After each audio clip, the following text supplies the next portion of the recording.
Okay, welcome. I thought I'd make a really quick video, basically how you can use TPO charts. So, for example, if you've just, got your first order flow platform and you're wondering what the sort of first step is and what the staple is, I'd say the staple is the TPO charts.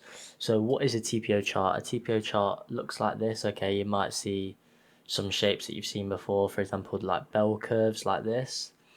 And all it is it basically is a condensed profile of what the 30-minute chart looks like. So if we expand, for example, this day, which was the 14th of September, you can see basically what the 30-minute chart would look like. Each one of these bars represents 30 minutes, and it's just basically how price forms throughout the day. Now, why is this important? Well, it's important because from these levels, we get, mine is up the pink line right here, called the TPO point of control. Okay, the point of control for TPO charts is where we spent the most amount of time. Obviously, TPO stands for time, price, opportunity. It's where we spent the most amount of time on that day. Now, what does that mean? It means sort of where buyers and sellers agreed on price. Okay, so if, for example, you take an auction and it's like there's a massive fight between, buyers, they're agreeing on the price, sellers are agreeing on the price, and it's meaning that price stays in the same place. Because it's staying in the same place, we get more of those 30-minute bars coming into that point, giving us the point of control, and it kind of acts as a magnet for price.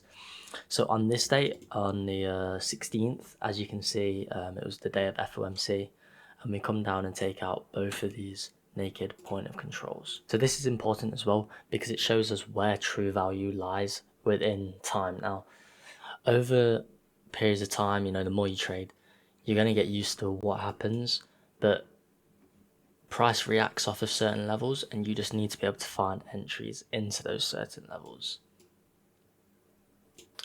There's also things called composites. A composite is where you make multiple days together to create basically one bell curve. Okay, so I can right click here, merge right, right click, merge right. And as you can see, this is over 3 days, and we have basically a naked point of control over those 3 days with our value area high, value area low. And this is probably going to act as a magnet for price, which I dare say in a couple of days, we're probably going to have a little bit of a crash, and we're going to come down and take out all of these naked point of controls. So what do all these lines mean? So we have the whiter area and the darker grey. The darker grey basically represents anything outside of value, and the white represents 70%, which comes down to standard deviation, which is just about maths really, but it's where 70% of today's time was spent is in the white. Okay, that comes with a value area high and a value area low with the point of control. Okay, I have it as migrating point of control, so it moves throughout the day. But these basically act as, you want to be taking longs beneath value, shorts above value into point of controls. Obviously, that completely differs. And then we start getting a bit more in depth with seeing CVD divergences. But this is just really a super quick tutorial on what a TPO chart is. Obviously, if this is your first video watching TPO, you're probably not going to understand, but if it's like your third, fourth, hopefully it did teach you a little bit.